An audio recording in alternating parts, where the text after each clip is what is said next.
Hey, what's going on? Tara, thank you for stopping by before you go to sleep. I appreciate that.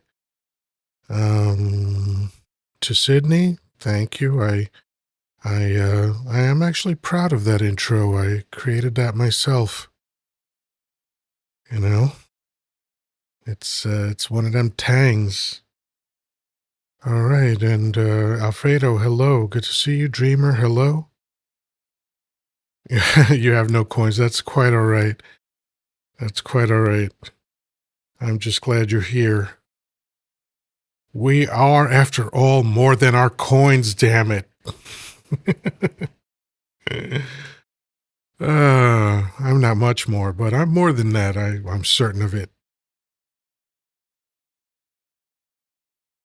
There you go. There you go. Trivial Pursuit, Friday. Chance to get more kerns. That's always fun. Yeah, whatever. I generate maybe, I don't know, 20, it depends on the month, but it's like $20 a week or $20 for the month. And whatever that is, I usually convert it to coins so I can run around the TikTok streets like Mike Tyson in Brooklyn and just throw coins all over the place. Feel like a big shot. Like Billy Joel said, I'm a big man on Mulberry Street. I guess I made an impression on somebody north of Hester and south of Grand. Now, only New Yorkers really understand that line. Thank you for sharing the live tower. Appreciate it. Beverly, hello. Island Grams, hello.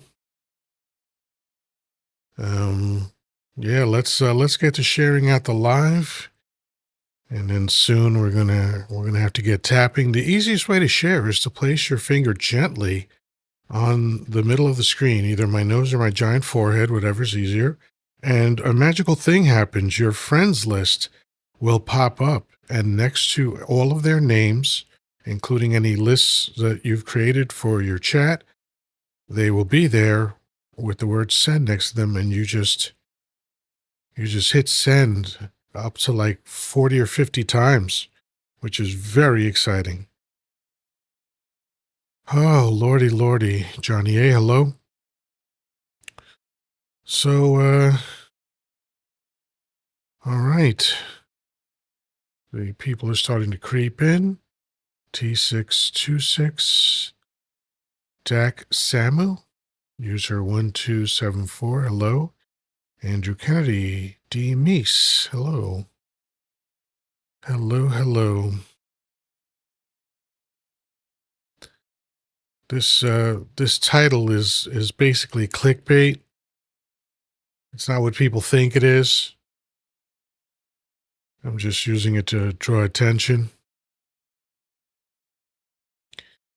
It happened accidentally. I was thinking about what I wanted to talk about tonight, and then I thought, oh, okay, I'll call it survivors. And then I thought, oh, wow, yeah, people are gonna like think I mean the stuff that's making headline news, and that is not correct. An errant wire here. Come on. There we go. That's better. That's a little bit on the anal retentive side, I think. I don't even know. I mean, yeah, it was probably on camera on one of the platforms, but Danny's here. What's up, Danny? Thank you for the heart me. So that's another thing I didn't mention earlier. If you have a coin to spare, just tap the heart me. If you don't see it, that just means you're not following me, and that's okay. You can click on gifts at the bottom, and you can pick out the heart me, two words, and send that. It's just one TikTok kern. Okay, so someone's coming in with their own agenda. Let's see. Jay wants to know, what do you know about the Three-Eye Atlas comet going between the Sun and Earth around October 29? Nothing except for what you just said.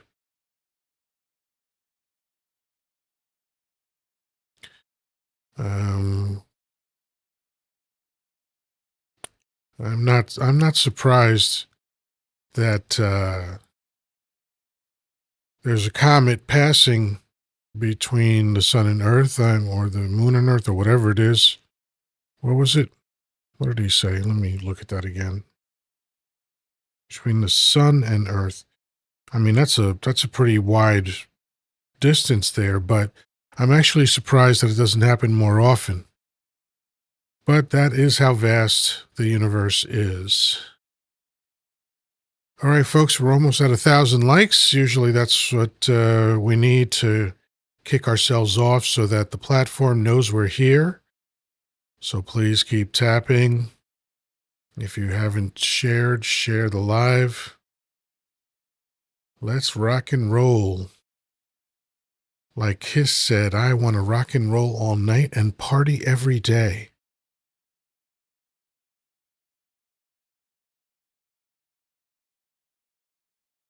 And then they have a lot of they have a lot of songs with the word rock in it. So rock and roll all night, Detroit Rock City,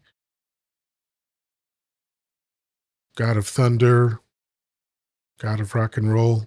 Although I think the title of that is God of Thunder. So either in the title or in the lyrics, the word rock shows up a lot in Kiss songs. Kenneth Williams, hello. That looks like Crappy 53. That's funny. Welcome, one and all. We are about to get started. In fact, I'm going to bring Danny up. Oh, Danny, you nailed my live goal. Thank you. Appreciate that. Let me reset it before I live goal. There we go.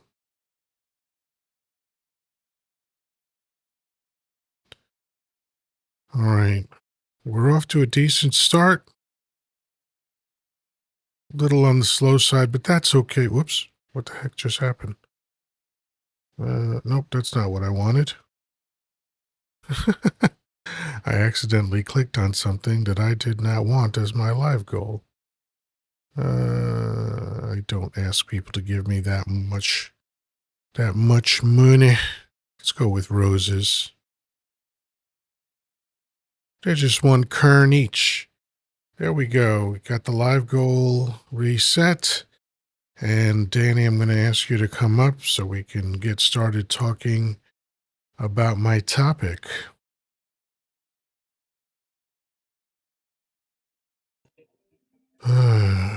Let's see. Hey, Danny, how you doing?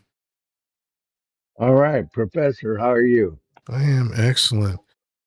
I wasn't sure I was going to make it tonight because about 40 minutes ago, I suddenly felt extremely queasy. And I thought to myself, oh my God, am I going to puke? Because it's been ages, probably 15 years since I've done that. And it's the least favorite thing that my body does. And luckily I grabbed something and it stopped it from happening. Well, that's good. I'm glad Yeah, to that. yeah. I'm just hoping it lasts for a little while. Oh, Beverly requested up, but I think maybe did that by accident because she ran. That was an uh, accident. so how are you feeling, Danny? Actually, I did pretty good. I had to go to my foot doctor today, have him trim my nails and look at my feet, and stuff. My foot and ankle doctor. So, Mm-hmm. and he said, "See you in a couple of months." Okay, I said, "See you later." That's So cool. All right.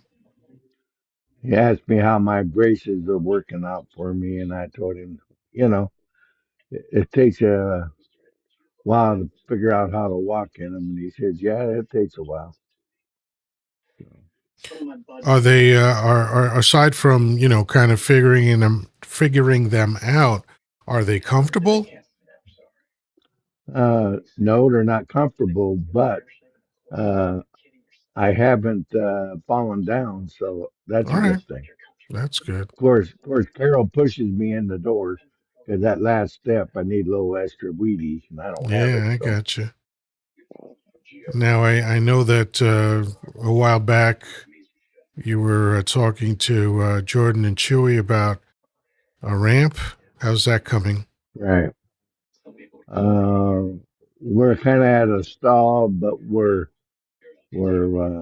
we're working on it. It's All at a right, stall right now, but I got you. I got to have a platform in the front of the and porch there before a ramp can be attached to it. So I got a friend of mine coming over Saturday. We're gonna go to Lowe's and see about picking up some wood and have it delivered so he can build it for me. So, Okay, cool. I don't know how to do any of that shit. I am me useless neither. when it I comes to can do like, some of it. yeah, I'm not. I mean, I can do some stuff like that. I used to be able to anyway, but not anymore. So I have to have somebody do it. That costs money, yeah, you know. yeah, yeah. I like I could when I lived in my mother's house as a child, I would tinker with uh, kind of like tightening the screws on chairs and taking apart my toys to figure out how they worked, and then trying to put them back together. But I never was like a handyman or anything, and I took shop for at least one. I don't know if it was the whole year, it was one semester, whatever. But I just I think I could probably solder if I have to. That's that's kind of like you know the only skill that I think I remember from there. I took shop and I did soldering when I was in electronics to do and stuff. And but I took welding also arc and settling. Yeah, My dad kind of wanted me to do that since we lived on a farm because there was always something that was breaking that needed to be welded. So I was his welder when we needed it. So that's why people have children. And back in the yeah, back in the frontier days, one of the reasons that they had so many is A, they needed help on the farm, but B, a lot of them didn't make it.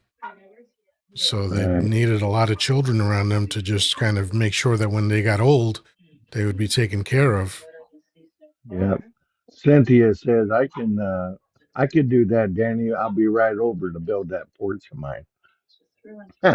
She did Nice. too for her neighbors. Well, Excellent. Cynthia, get you a plane ticket. I'm sure you need a plane ticket to get over. I'm on the West Coast. Let's see.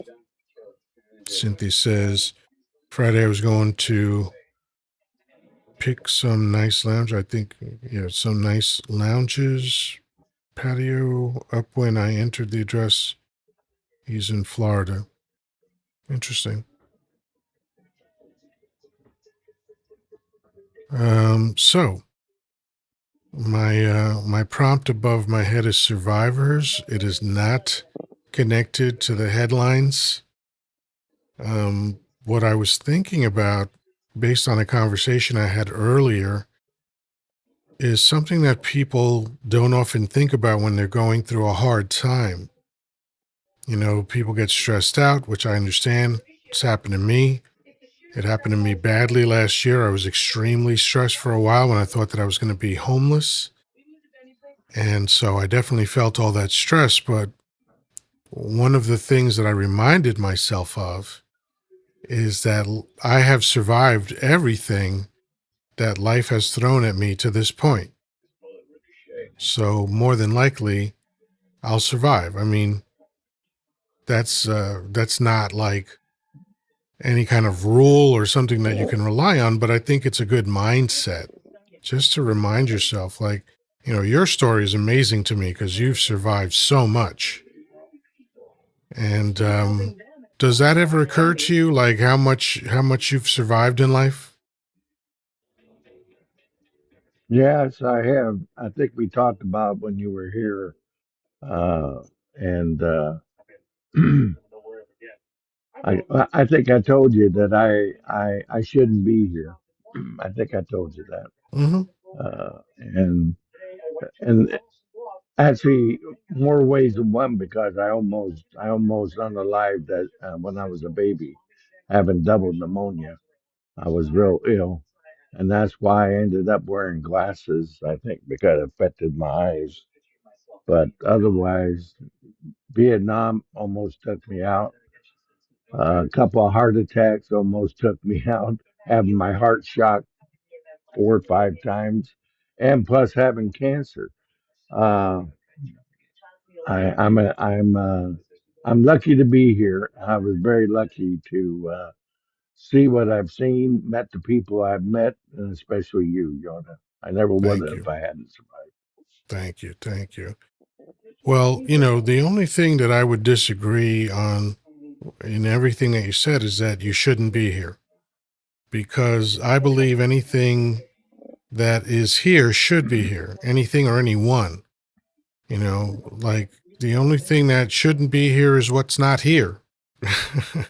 So since you're Right. here, I believe that, the universe still has use for you, you know, and, speaking not only for myself, but all of us that are in our little group of dysfunctional misfits, um, we are all so grateful to know you. As I told you before, like I don't know anybody else in my life that's like you. And so you have a uniqueness to you. You also have, despite the heart attacks, you have a huge heart. Despite all the reasons that you could be bitter, you're still positive, and that's inspiring to me, and I know other people feel the same. Well, I appreciate that, and that's one of the reasons why yesterday I felt moved to have my subject being the three pillars of life. For me, is to live, love, and laugh, and Yeah. not necessarily in that order, Yeah. but it's Yeah. it's it's important because unhappy people are miserable. Uh, Yeah. People don't live their life that they have are miserable. And if you don't have a chance to laugh along the way and love the person that you're with, you're miserable. That's Absolutely. how I feel. Oh, we have a raid happening. Uh oh. Excellent. Welcome, Pinky. Welcome, Regil. Is it Rahil? I hope I'm saying that correctly. BP says W. Excellent. TBH raid. I love it. Where is Steve? I don't know. Was not my turn to watch him. Compy3, thank you for the heart me. All you lovely folks coming in right now, if you remember and you can, please do the heart me up top. If for some reason you don't see the heart me, that is very easy to fix. All you got to do is click on the gift box, and you can choose to send me a heart me from there. It's so much fun, and it's good for your health. Oh man. So yeah, like I've had many close calls in my life. A couple when I was a child. I was born with a heart murmur, and in my um in my family, the men are not particularly durable. The women are. The women live a long time. The men are not so lucky. My father left this earth at 55 years old. And, thankfully, the only thing I regret is that he didn't live long enough for me to take him out because he was a piece of garbage. But I did inherit not only his horrible genes, but I did get the best of his genetics as well. Although I don't think as I'm as talented as he was. Hello, Steve. Good to see you. Thank you for coming up. Thank you for the raid. Mini capybara. Haha. I love that. Mini capybara. There was a cartoon. Oh, The Tick. I think it was The Tick. Really funny offbeat cartoon. And he had a sidekick who was a capybara, but I think he thought it was a dog. It was hysterical. And the capybara's name was Speak. Wow. I love quirky shit like that. So bizarre. Hey, Jax, welcome. Hey, Tabitha, welcome. I love this TBH raid. This is exciting stuff. So anyway, as I was saying, I was born with a heart murmur, and they didn't know if I was going to survive that. Playing out in the streets many times, like almost being hit by a car. Oh, Steve, you were here and then disappeared. What happened? Feel free to come up if you'd like. Or maybe you were just tapping and accidentally hit it. But, if you want to come up, of course. Like I remember one time in particular, I was on my bike, and I was like 8 or 9 years old. Well, no, yeah, it must have been, because when we were 7, it must have been 8 or 9, because the only gift I ever remember my father ever giving me was a 10-speed bicycle. And I didn't have it for long, unfortunately, because there's lots of thieves in Queens, and I didn't know that, and someone just stole it. Wow. But while I had it, for the short time I did, I almost bought it several times. There was one time in particular when I went around the corner to my house. To my apartment. There was like a slight grade going downhill, so we used to like to ride our bikes down. But at the end of the block, when you turned again, it was an even steeper grade, so you picked up speed. And then I didn't maneuver the turn correctly, and I went too wide and hit the back of a parked car and slid up the trunk. And luckily Been there. nothing got broken. Nothing happened. I just was like banged up a little bit, but that was it. Hey, Vicky, good to see you. You're Um, lucky. so let me say hello to Steve. What's up, Steve? What's up, man? How you doing? I'm alive another day, man, so I'm good. How are you? I'm good. Look, we was over and so the first time I met you, you came over to the People Sick Day Mm-hmm. live that Caress was hosting. Mm-hmm. So we have a nice little network of people. So we was in you see the TBH raids, everybody Mm-hmm. was coming in from TBH. Mm-hmm. So we was over there in that live. That's if you see down there where it says Missy and Tabitha, Right. they're the hosts, the two brunette hosts, and they have a political podcast and talking about everything that happens on, like, keep Gotcha. everybody up to date with things. Gotcha. And we just said we wanted to come over here and show some love because the last time you was on the People Sick Day, you came over there speaking some real stuff. Um, we see things that just recently went down with like the survivors Mm-hmm. of the EP guy. Mm-hmm. And yeah, we've been talking about that heavily and things of that nature. But we just wanted to come over here and share some love to you, man, because you Oh, definitely I held it down appreciate that. on the Oh, People no, I Sick Day live. appreciate So we it. just wanted So, to the host, thank you so much for coming over. I always appreciate that. And, it's so there's a little irony here because the prompt over my head isn't connected to the headlines at all. What I'm talking about is the fact that when people are going through difficult times and are very stressed out, they usually don't remind themselves of the fact that they've survived everything that life has thrown at them so far.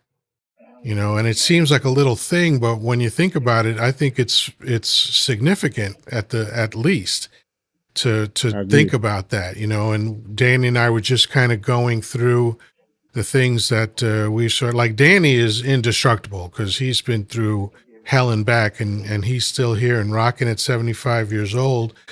And I myself, like, nature decided that it didn't need me around back in 2012 because I got a brain tumor, and the doctors basically said, this was such an emergency that they had to operate on me the next day. And in fact, it was two operations. I checked in on a Monday. The first operation was Tuesday. The second operation was Wednesday because it was at the brink of perishing me from the earth. So I survived that. I survived a heart stent where 85% of one of my vessels was blocked. And, I survived sleep apnea, like chronic severe sleep apnea. And so, once in a while, I think it's a good practice to just remind ourselves that, hey, we've survived a lot of things, or, maybe hardships in terms of money. Like last year, I was almost homeless because my car broke down and I didn't have enough money to fix the car and pay rent. And, if I had paid rent, I wouldn't be able to make money. If I had paid for the car, I wouldn't have a place to live. And thankfully, people came to my aid and sorted that out for me. So, like it's a good thing to remind yourself of that kind of stuff. Well, Steve, what do you have in your history that you've survived? Just say, just being able, I've not necessarily like survive like a not like a near unalive experience, but I would say like losing my grandmother was like super hard. Yeah.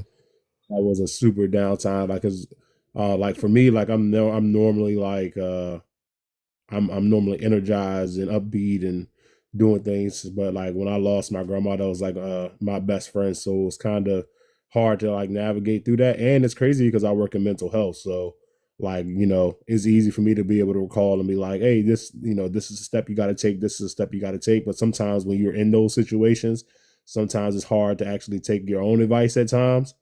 Yeah. When you're trying to process and you're trying to get through it. So just being able to get through that. Um that was one of those things that I could say I survived. So I still have my moments from time to time now where I hear a certain gospel song that my grandma used to love and sing and stuff like that. Or if I go and I hear, I like if I go and I see like her brother or sister that look just like her, I have Mm, moments and stuff like that. But yeah. just taking it day by day. But I know that through time I've gotten better, and it's been a ride, but I've gotten through it. Yeah. When did she leave us? 3 years ago. Yeah. Yeah, Early on, there's no expiration date on grief. And right. people talk about it like there's this process to get over something like that, and I don't understand that. There's you could wind up grieving for the rest of your life. I saw something interesting on Instagram. Oops, damn it! I gotta stop the habit of mentioning other platforms because as of the 13th, we're not allowed to do that anymore. But anyway, Hmm. on IG, I saw a clip from Billy Bob Thornton, who he, he's I find him to be a very talented, uh, entertainer. I love the films he's in. I love the roles that he's done, but I find him more interesting as a human being. And one of the channels that I follow, or accounts that I follow on IG, is devoted to Stoicism. Because I didn't know this, but apparently I'm a Stoic. Because once I started listening to people describe what Stoicism is, I was like, oh yeah, that's me. I didn't know that. And so now Hmm. I'm interested in it. And He was talking about losing his brother. And he summed it up by saying, there's not a day that goes by that I'm not sad about that. And he said, I assume I'm going to be sad every day for the rest of my life. But he said, it's okay because I think it's right for me to be sad because of how much I loved him. And I thought, that's really philosophical. I appreciate that because, people are real weird with that kind of thing. And, I've heard people tell other people to get over stuff like that. It's like, why are you doing that? Why are you telling someone how to I feel? think that's Like, one of the worst things you can tell somebody yeah. is like just try to tell them get over it or it happened so long ago and things like that that trigger people to do certain things because it's like you said, grieving has no timeline, right? So it's Mhm. like it's one of those things where it's like you've been around somebody and their words done picked you up. They've shown that they cared, they've shown that they loved you, all these kind of different things and all these mixed emotions. So when that person you don't went from seeing that person every day and talking to them and having interactions with them every day to all of a sudden it's just stop. And there's nothing that you can do, there's nothing you can say that's going to bring that person back. So all you have is memories. So Right.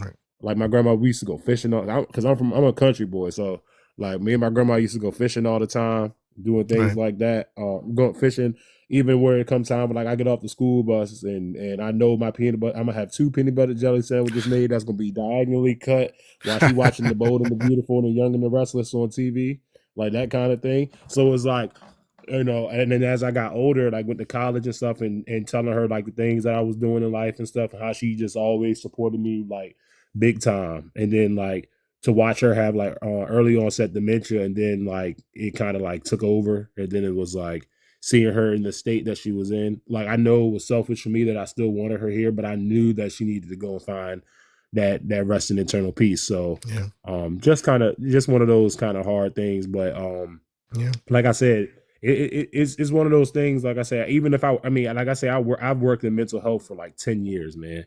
So like I've seen, but I mean, I've seen a lot of stuff. I've seen how trauma is really taking shape over people's lives and stuff. And I Hmm. promise you, like even though I got all the tools, I know the definitions, I know like the Yeah, that the doesn't matter. symptoms of certain That things. Yeah, doesn't it matter. doesn't matter. You know why? Because I understand this from coaching people and from being in personal development since 1987. It's a very simple thing. You cannot be the observed and the observer at the same time. That's why therapists go to therapists. That's why doctors go to doctors, because you need Hmm. someone outside of you to reflect back the stuff that you can't see. Right. I was told to get over racism many, many times, and recently too. Very recently, I made a post about this was a few months ago. I made a Hmm. post about how someone came into my DMs and uh, called me the well. No, actually, I made a post because of that. So someone came into my DMs and called me the N word, which is like that's another Tuesday, right? But Hmm. um, I made a post thinking about that and going, is it possible that racists are envious of us? Like Mm. when you think about the lip injections and the fake Hmm. butts, and even like in the 17 and 1800s, they would wear buttresses, right, to literally make their butts a different shape, right? Hmm. Not a buttress; it's called a bustle, right? And so like I was like, oh, maybe it's an envy thing, and people were like, why are you talking about that? If you don't stop talking about racism, it won't go away. And I was like, well, first of all, that's dumb. That's like saying if you don't stop talking, if you stop talking about cancer, it'll go away. That's a dumb thing to say, Right. right? Hmm. But also, don't tell me to get over shit that's still happening to me. All right. Hmm. And even if it happened to me 30 years ago, I'll tell you a quick story. I had a really good friend in high school. We hung out every day. Uh, it was just, I don't even remember the origin of it. It's just, just wound up hanging out every day. And so I thought he was my friend. I felt like his friend. And one day after gym class, um, he was coming up the stairs talking to someone else. And I heard him say my name and go, yeah, that N-word. And when he walked up the stairs and saw me, he turned whiter than he had been a minute ago. And I was like, really? Really? And because people knew me as a hothead, and I was like real quick to throw down because I was in enemy territory all the time. So I was always ready. You know, if you never have to get ready if you stay ready, right? And so, you know, I started going off, and I was like, yeah, I'm never going to talk to you again. And so 30 years later, he found me on another social media platform, the Book of Faces, and he requested a friendship, and I blocked him. And then I posted about that. And people were like, oh, that happened 30 years ago. Get over it. And I was like, no, you don't understand how the mind works. There is no time for your mind, right? That happened 30 seconds ago, as far as I'm concerned. You know, because as soon as I saw his name, you know, I felt those feelings again. So don't tell me to get over shit. It's not your place to tell anybody to get over anything. You wouldn't say that to us, to any of the survivors that are in the headlines. You wouldn't say that to someone that survived 1930s Germany. You wouldn't tell them to get over it. Why are you telling me to get over it? Right, I agree. And I saw this post, and it was like people be so quick to tell us to get over slavery, right? Because it happened so long ago, but yet, let somebody say not like, oh man, 9/11 happened so long ago, get over it, and people are in an uproar. You get what I'm saying? So it's kind of like, how can you say that for one, but then you don't follow suit for the same other thing? Both of them are, tragedies or whatever. So it's just like, why would you say certain things like that? But I mean, I get what you're saying, because I've had people tell me get over it, or it's just the N word, or Right. that it's not that bad of a word. People just saying things, and it doesn't add up Right. and doesn't make sense. And it's not like hearing the N-word hurts my feelings. What I'm bothered by is that there's still people that are so dumb that are angry at the color of my skin. It's absurd, you know? I mean, I think racism is a form of mental deficiency. And it's been discussed in psychology as potentially a real mental health issue, because it doesn't make sense, you know? But before we continue, Vicky, how you doing this evening?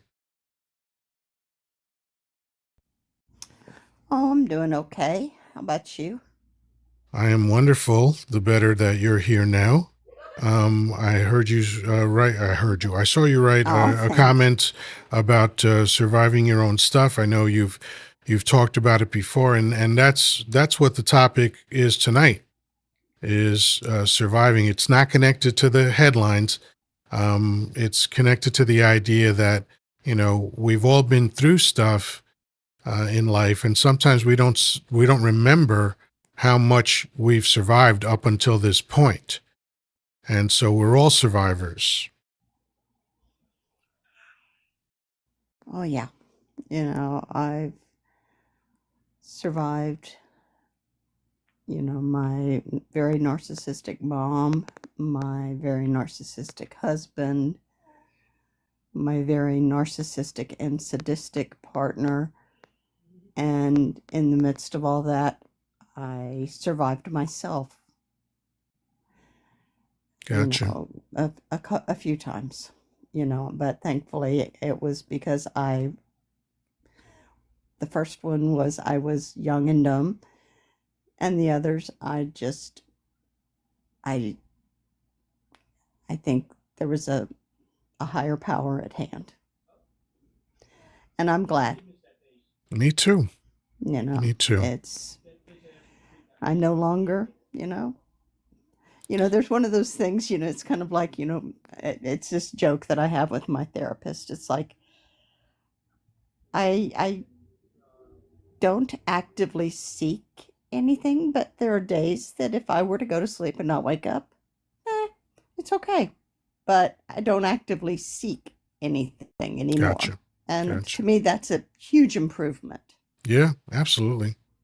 It's like that Ozzy song, If Yeah. I Close My Eyes Forever. So I couldn't help but getting attached to the idea of your narcissistic mother. Because I never described my mother as narcissistic, but she was cruel and careless and not a good mother at all. I wonder if you had the same experience as I had, where everyone that knew her would tell you how good a mother she was.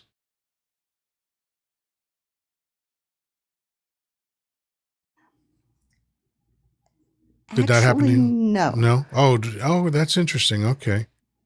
Everyone that knew my mother was a serial adulteress.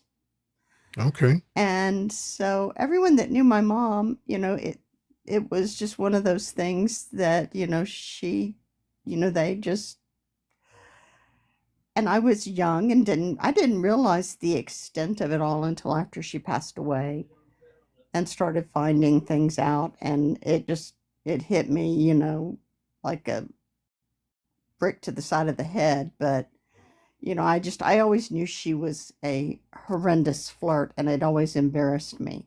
Mm, And, but my mom was a chronic pain sufferer. She had back problems and had back surgery, and she was um, addicted to prescription medications. gotcha. And so it all kind of played into the whole, and she, if you were to look at a picture of me at a certain age and look at a picture of her at that same age, we were identical. And so she had all these expectations of me that I was going to do all the things that she wanted to do. Oh, I I can't was, stand when parents do that. she groomed me in some ways. She loved to sing, and I could sing back then. And so she had me in music lessons. She had me in art lessons. I mean, she was like this crazed woman, and I loved to sing, but it wasn't my end all be all. And, and it killed her that I was a raging klutz and I could not do sports Gotcha. because that was her thing. I mean, I couldn't throw a softball 5 feet, All and right. hit I'm sorry. Hold a on. target Hold if I that thought. wanted Hold to. that thought. Steve, thank you so much for coming by. I appreciate you. I appreciate the TBH gang for coming by. That's fantastic of you. And hopefully I'll talk to you soon. I'm sorry, Vicky. Please continue. Oh, that's fine. Yeah. Yeah, my mom was, she and my dad met. She was playing softball, and so I mean, sports was always a huge thing for her. Living in Houston, her Astros. Oh gosh, that was crazy. But so I mean, it killed her that I was not athletic at all. Right. So she forced me to do all this other stuff. Gotcha. Charm school, voice lessons, art lessons. So she was trying to live vicariously through you. It was not fun. Yeah. Yeah. Yeah, and it was. I love my mom, but now through a different lens, I'm seeing her so differently, and I wish that she had not been that way. Yeah. But she was the way she was. She had been raped by her brother. Wow. And I don't know if that played into part of her whole persona. Of course it did. Because, of course, her family didn't believe her. Yeah. And so, where so it's just a weird, Yeah. real intense thing. And of So course, my that family's doesn't excuse her deep. cruelty to you, but of course, that's a horrible thing for her to have gone through. And it's funny, like my mother did the same to me in terms of like always letting me know about like people that I barely knew. She'd be like, "Oh, so and so's son just got this job doing blah blah blah," and always like, "Oh, so and so's son is younger than you, but he already bought his first house," and blah blah blah blah blah, all that nonsense. And so, my mother was very passive aggressive and the queen of gaslighting. That's why nobody can gaslight me today, is because I was like, yeah, I got gaslit by the best. So you don't stand a chance. But yeah, my Mine mother was never, passive never, aggressive. never passed up an opportunity to let me know indirectly, passive aggressively, that she was disappointed in me. Oh man.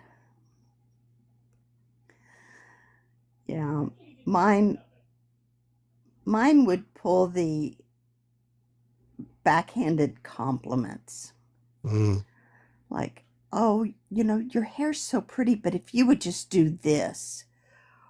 Or you look so pretty, but that dress does nothing for your figure.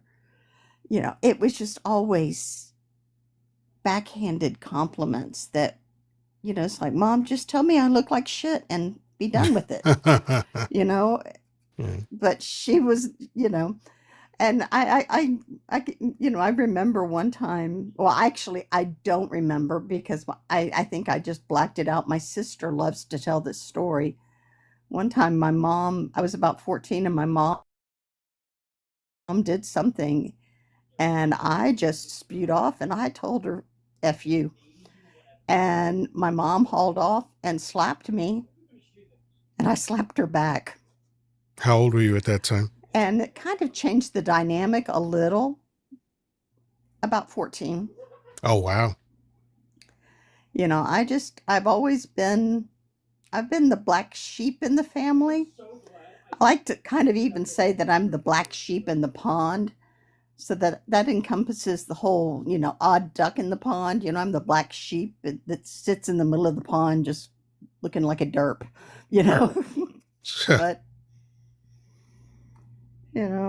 every family has their black sheep. So, you know how the old saying is that birds of a feather flock together. So my mother had a gaggle of women around her that were just as insensitive as she was. And one glaring example of this was when my stepfather passed, which I think was around 95 or so, something like that, 95, 96. When they had some kind of memorial for him at my mother's place, um, one of her friends looked at me and said, You got fat." Like, hey, my stepfather just passed. How about you shut the fuck up? Like, but that's the kind of people that she had around her. So I can tell a lot about a person by the type of people that that are around them. But Danny, I invite you to unmute, please. And I know you have some stories regarding your father. I don't know if you want to share them here, but if you do, I'd love to hear about them. I can share some stuff. It's I I moved around a lot as a kid. I think, as I told you, after my great grandmother passed, uh, we moved out of Iowa to Colorado, Every and time the bill collector came, right? every time the bill collector found my old man, we had to move. And we actually moved 2 or 3 times in the same town within 30 days of that, for that reason. And matter of fact, I think I told you when you were here that I was in enrolled in 3 different schools in one day. Right. My brother was given the responsibility. I was in grade school and he was in high school. I wasn't in grade school. I was in junior. Anyway, it don't make any difference what grade it was.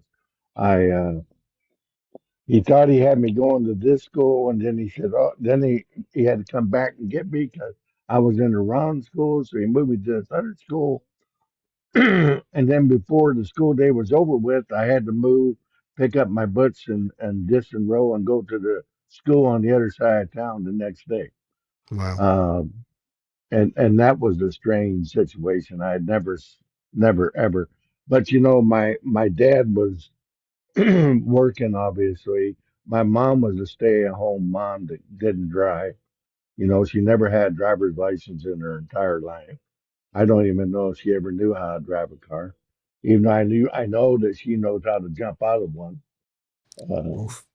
When she was a teenager, she had to jump out of a Model A uh, because somebody was getting frisky with her when she was Wow. a young girl. That's But crazy. But it happened. Though back in them days, that was done. That's when they had those. What did they call those doors? Opened out instead of opened. It was suicide doors, I guess Yeah. they called them. We need to avoid I that just word, can't but use yeah. that word, but you know Yeah. what I'm saying. Yeah. And that's how she got out so easy because she lunged forward instead of trying to lunge back. She probably really would have gotten hurt on the side of the road. But my dad was. A used car salesman. So if anybody knows what a used car salesman is like, uh, he he, uh, he did not come with high moral character. Mhm. Uh, he got in a lot of trouble when he was younger. Uh, he was in so much trouble when he was a young kid that his mom, which I never met, and my great grandmother was going to put him in Boys Town in Omaha. He was in so much trouble Mhm. with the law and doing not behaving like he should. And so anyway, he didn't end up going to Boys Town. He did quit the 11th grade, and at 17 years old, my grandmother put him in the army. He took him over to Fort Omaha, put him in the army, and he ended up going to uh, into the cavalry. Which when I say the cavalry, yes, I'm meaning the horse cavalry. This was Mhm. 1934, and it was at Fort Meade, South Dakota, where he was at, right outside Sturgis. And that post is still there. It's a National Guard or Reserve type installation. But anyway, he uh, he was only in the army probably less than 6 months, and he came home on what they used to call a furlough. We call it leave. We would go on leave when I was in the army, but it was furlough.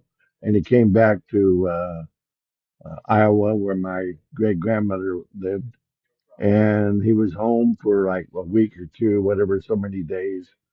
And he kept telling his grandmother his furlough was extended. His furlough was extended. First thing you know, he was over there 30 days. So the grandmother went over to Fort Omaha, where he joined the army at, and found out that his unit up in South Dakota had already claimed him as a deserter because he was AWOL. He had been AWOL way past his time. And so, anyway, he was picked up. Uh, my great grandmother and my grandmother took him over to Omaha. They put him under arrest in the stockade there, and then they took him to they court-martialed him and put him over to Camp Dodge, Iowa, and he got a dishonorable discharge from the army. That was Yeah. a big deal back then. For those people who don't know that, that Sure. is a hell of a big deal. You I couldn't mean, own isn't it property still back the then. same? Like if you go AWOL, what happens now? Well, AWOL is still, I mean, it still happens. I don't know what the Army does now with them. I know back then they used to go after them and search for them and stuff, but they don't do that. I think they don't do it anymore. But I know they are court-martialed. normally, at least, at the local unit level. And then Interesting. they're, a lot of times they don't go into prison or anything like that. They just kick them out of the army and give them a bad conduct discharge. A dishonorable discharge, you just about have to commit a heinous crime, Gotcha. unaliving somebody or fraudulently embezzle government property of over a certain amount. You end up in Leavenworth, Kansas, is the Right. is the big federal military prison. So that's something like that. You're more likely got a dishonorable discharge when you're there. But So, back to your father. So, what was your overall experience of him and with him? Like, did you come away resenting him, or did you still look up to him as your father? Or how did that work out? well, I didn't know his army history till after I was already in the army. He told me this 1973, I think is when he told me this story. I had already been in the army 4 years by that time. So, uh, but my respect for him before that was limited to the fact is that he made sure I had a place to sleep. I was warm in the winter and comfortable in the summer, and we had food on the table, stuff like that. So uh, he didn't really beat me that much. Every once in a while he get a little carried away with the belt and punishment and stuff like that. My biggest problem with my father was, if anything, was that he was racist. I think I told you that Mm-hmm. too. Yeah. And he really taught my brother and I to be that type of person. My mother wasn't at all. She was just the opposite. But it didn't take with me when I was a kid. Matter of fact, one of my best friends when I was in grade school, in first grade and kindergarten and second grade, was a kid named Pedro Brown, and he was an African American kid. Uh, and I used to walk home with him from school because at that time we lived in town. So I'd walk home. I was only a few blocks from the elementary school. And every time we walked by the Jim Mill Tavern, my dad was usually there, and if he saw me walk by uh, going to my house to go home, uh, I caught hell when I got home because I was walking with Pedro, and I literally got beaten. And it got to the point where I really didn't want to lose my friend, but I didn't want to keep getting beaten, you Sure. know. So I wasn't mean to Pedro when I broke it off with him. I just told him I can't walk home with him anymore, which was true. I didn't lie about it. Right. I didn't tell him why because I didn't feel it was necessary to sit there and shame the situation. I was already ashamed of the situation, and so. But I'm glad that I learned that lesson from my father because it made a better person on me later on in life. When I got in the army, obviously I was with a lot of black soldiers. They fought very bravely in Vietnam with me. Matter of fact, out of my squad, out of the 13 of us, eight of them were black soldiers, We have to and I say lost all of BLK. them there. It's that goofy I TikTok shit. I know I lost all of them there. Yeah. Uh, so So you mentioned that you you understood that your father provided the bare essentials that you have to right. provide a child. So he gave you that, but did he give you any kind of parenting? Well, he told obviously if I lied to him, he punished me. So I didn't. I tried not to lie, and that was a good lesson because you shouldn't be a liar. I mean, you should always try to tell the truth. Sure. And you shouldn't steal. And he always taught me. He said that don't do anything that you're going to be ashamed of later and get yourself in trouble. So I mean, I thought that was pretty good lesson Yeah, I that agree. I I even agree. told my kids. My neither But my anyway, mother and my father never taught me anything. The only thing my mother taught me was indirectly when, basically I didn't want to be like her. So that's what she taught me. right. I mean, was he real affectionate to me? Did he hug me? Did he? No. My mother was the hugger and the affectionate one of the family. She was the. Uh, that's why when I lost my mother first 40 years ago, that tore me up. I can tell you that. And to this day, it still bothers me. Sure. Uh, at 38 years, then a couple years later, my dad unalived himself. And that bothered me because I thought I wished I could have kept that because I don't like to see anybody go through that. And that bothered me. Sure. Uh, so, Yeah. I Vicky had said earlier that she loved her mother, and whenever I hear someone say they love their mother or a parent say they love their child, my thought is, so what? That's the easiest thing in the world to do. Did you like them? hmm Did you respect them? Did they teach you anything of value?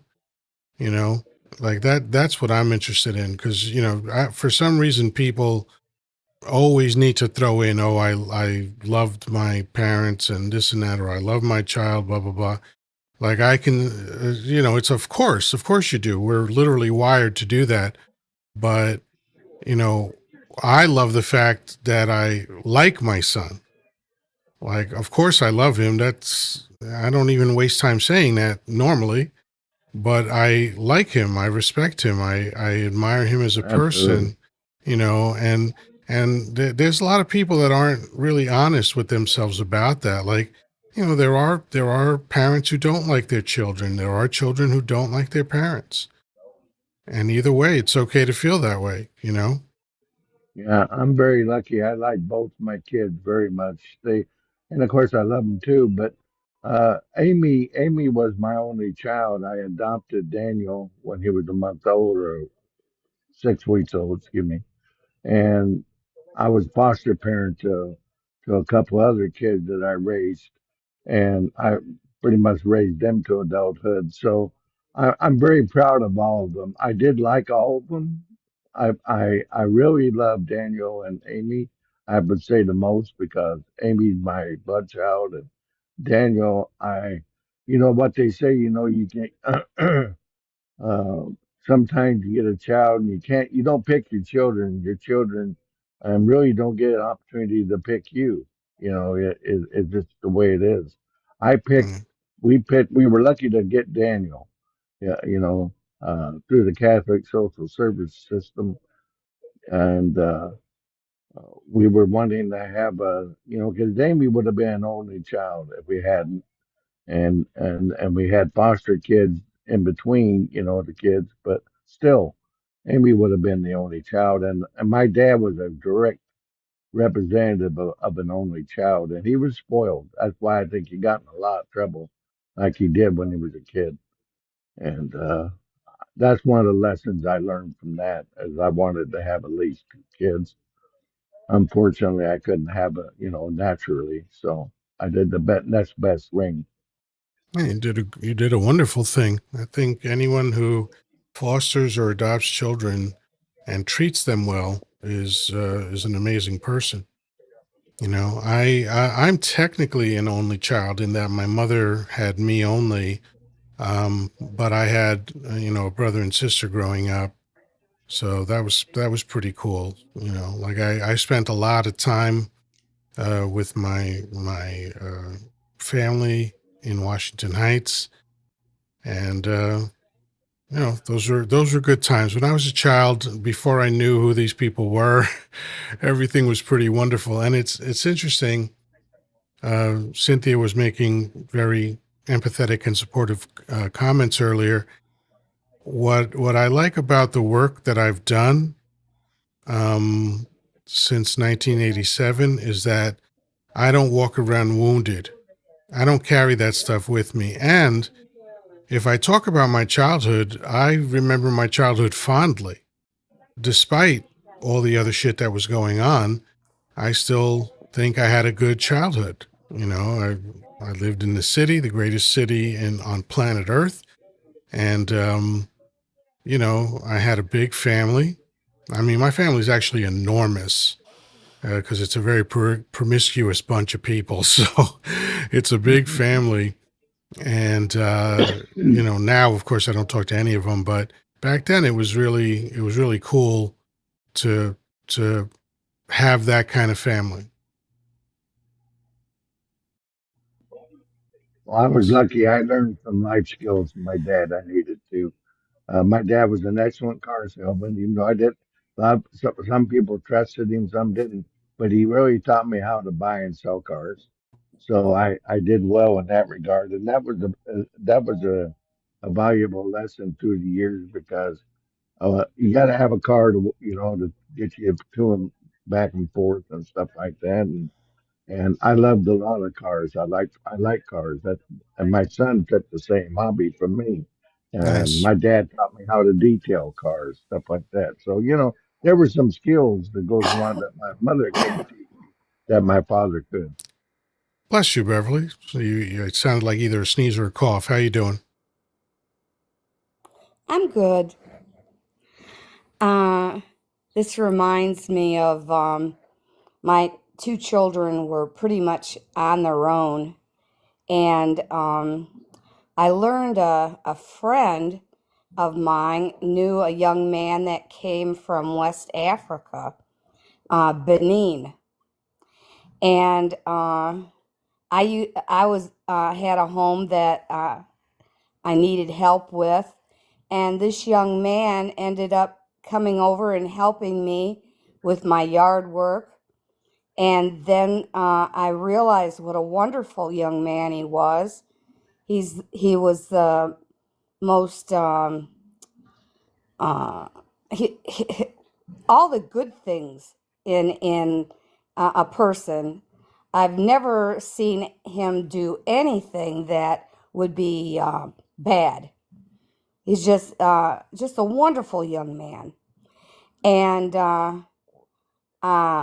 he his whole village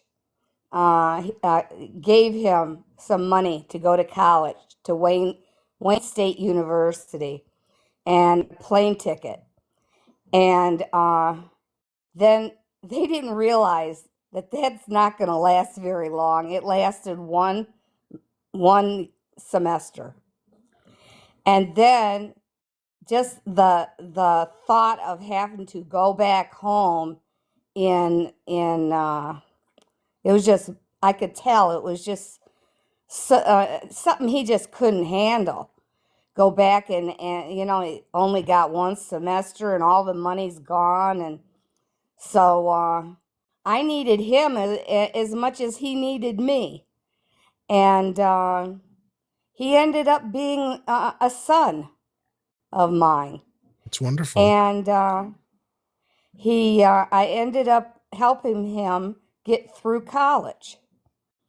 He lived with me, and uh, you know, uh, he had friends that were from Africa that were in the school that he was in, and he had to go to a school that was cheaper, and these young men wanted to get through college so bad that they had no heat in that house for 3 years in Michigan. Wow. That's how bad these young men wanted to get an education. That's wild. So, Millionaire Melly, hello. Leopardess, hello. Thank you for the gifts. Welcome, welcome. Please continue.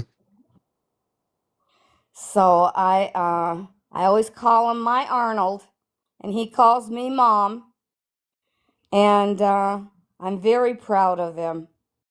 He's having a rough time in Maryland finding a job. Just like my daughter in Michigan is having a hard time finding a job. There just doesn't seem to be any jobs out there. But Yeah. I told him he can always come home.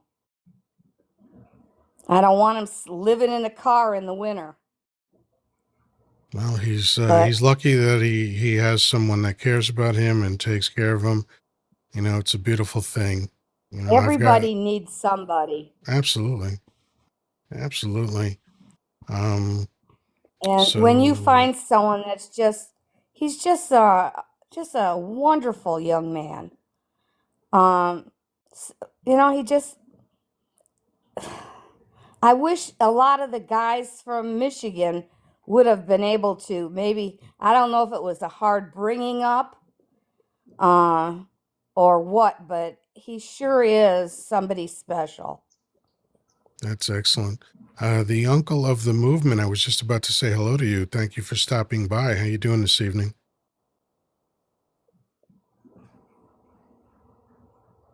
You'll have to I'm doing unmute fine, yourself. my There man. you go. Thanks for Good. letting me come up. Oh, of course, of course.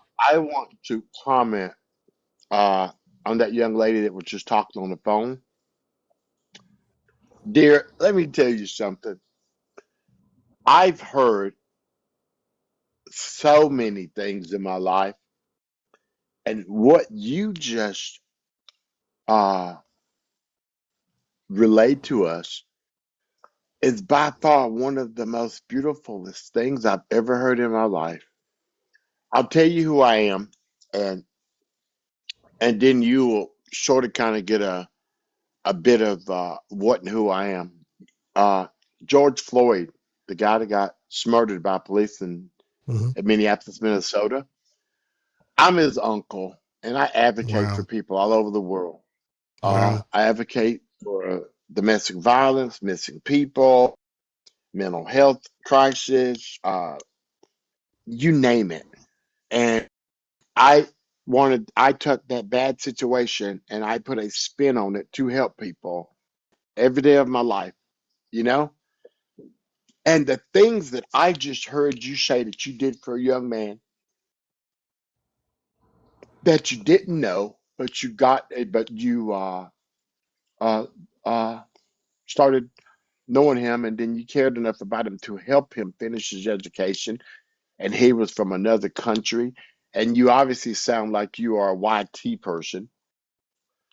That you are the type of people that we need more of in this world, lady. 100%. And 100%. all I'm telling your girlfriend is anytime you ever want to hit me up, Uncle Selwyn, please hit me up because I would love to chat with you because you are a hero, lady. Straight up. Straight up. So Absolutely. the Lord is going to bless you. God Yeah. knows. So what's up, big man? How are you? Well, I I'm see you excellent. kicking some good stuff. I'm excellent. And I will say, first of all, it's an honor to have you up here. I just followed you. You know, that whole Floyd situation was one of the darkest things that I can remember in my lifetime. So much so that I refused always to watch the video because I knew that I couldn't take that. There's too many stories like that. But enough about me. Beverly, did you hear all that wonderful feedback you just got? Yeah. I don't usually talk about it. I believe that you should be able to do things just for doing it. Right. You don't need to, but I remembered, I have Arnold, and I uh, just felt, I don't know, Where are you from? Where are you from, Beverly? Michigan. Michigan? Wow. Mm-hmm. Uh, I just left Lansing. There was a situation up there where a young man got abused by the police. So yeah, I just got the phone with his mom a few minutes ago. Uh, you, I want to ask this question. When did you have that feeling in your heart, being a YT person, that you wanted to open your open yourself and your home and your kindness? up to people that didn't look like you? Have you always been that way, or this was just an isolated incident, which it probably couldn't have been, but Um, well, my father was kind of racist, and he used to say that he was going to give all his money instead of to his family. He was going to give it to the black college, and he thought that was so funny. Ha ha. And not my three sisters, my two sisters and I, we're all about the same. You know, we're not we don't think much about how dad felt. I guess, you know, we could tell it wasn't right. But, you know, he was born in 1916. And, you know, I think we'll be really lucky when these old guys are all gone. sweetie, I say that all the time. Everybody over 55 must leave for things to change, but everybody from 55 down to 30 must do an adequate job in teaching the youth and young ladies and young gentlemen how we are to conduct ourselves, because right now we got a parenting problem. We have a bad parenting problem. And it just wasn't like that. When me and you grew up, I guarantee you, all your mom and daddy had to do was look at you, boss man. All they had to do was look at you. Oh, They yeah. looked at you and you knew the Oh, yeah. consequences was coming. Oh, yeah. And there's no accountability now. There's no accountability. People don't, people tell your babies, hey, you get pissed off at them, they do something crazy, go to your bedroom. Well, I want to go to my bedroom where I have my laptop, where I have my desktop, I have my PlayStation 6, 7, 8, and 9. Think about it. Yep. That's where I want to be at. Yeah, That's punishment. that's like when they suspend you for skipping school, and it's like, yeah, I didn't want to go to school, so thank you. No, yeah, thank Yeah. you, thank you. Let me stay home, and most parents have to work. So literally, what's going to happen? You're going to be home exactly where you wanted to be. So man, I just look at all the Well, you know, chaos, and I go ahead. when you meet somebody like Arnold, and you know you have him in your home, and you know you're going or you're you know he had to drive a long ways, and he was in Detroit, and they just about had to sleep on the floor so they didn't get shot in their beds. And I thought, this is ridiculous. What a waste. You know, I have Wow. a 3-bedroom home, and uh he helped me as much as I helped him. Yeah, I just think that's just incredible. I do, but yeah, it's a I'm trying to beautiful get over story. one question. How do you pronounce your name? Wooda? Yoda? Yoda, yeah, it's just spelled Yoda. Okay. Yoddah because film studios are Okay. litigious. Okay. Uh, I've got to ask this question, Miss Beverly. I have never, and Yoda, you can attest to this, okay? I ain't never heard a black dude named Arnold, especially from Africa. And it's Oh, not spelled the I same way know, as I know a our few. Arnold. I know there's an R&B singer called Arnold McCullough. Yeah, Okay, it's maybe. not spelled the same way either. I just don't see a Arnold and a black guy. You know what I'm saying? Yeah, I'm it just happens like saying. that. Yeah, yeah, I get you. I get you. I know. I Oh, he's know. So It's very like so like black. like. so Uncle, Uh, while you're up here, the prompt over my head says survivors, but it is not connected to the headlines. What it's connected to is the idea that when we're going through hard times and we don't see a solution and we get very stressed out, I think it's very useful to remind ourselves of the fact that we've survived everything that life has thrown at us up until this moment. What do you think about that idea? Everybody has a bad day. I don't have bad days. I have bad moments, or maybe an hour. But this is what we have to know. This is what we have to believe in, Yoda. You have two things every day: a chance and a choice. If we put more emphasis on the choices that we make, that will give us more chances. Think about this, Yoda. There's going to be 1 million people that are not going to do what we're going to do in the morning. Think about it. Yeah. And On average, it's they 166,000 a day drop. think about that. Think about that. And they woke and they went to bed tonight thinking, hey, I'm gonna wake up and have a great day tomorrow. Right. So in my mind, man, every day that we can wake up and see that and see the sun is another opportunity to make some good, because all you need is one chance, one right move, one right decision, everything changes. As well, one wrong decision, everything changes. So we have to keep fighting. And me coming from Jim Crow South, North Carolina, picking tobacco, cotton, and doing those things, every day is a battle and a challenge to be met and mastered by all mankind. So, one of my mantra is dream, breathe, deliver. I like it. Everything starts with a dream. But hold on, wait, let me finish. Dream, breathe, deliver. A dream is a gift that you reward yourself with.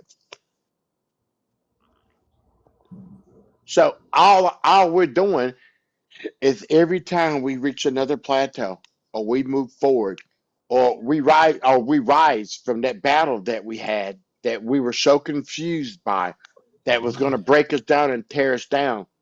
When we rise, that's a gift that we gave ourselves. Yeah. Because another day is a beautiful day.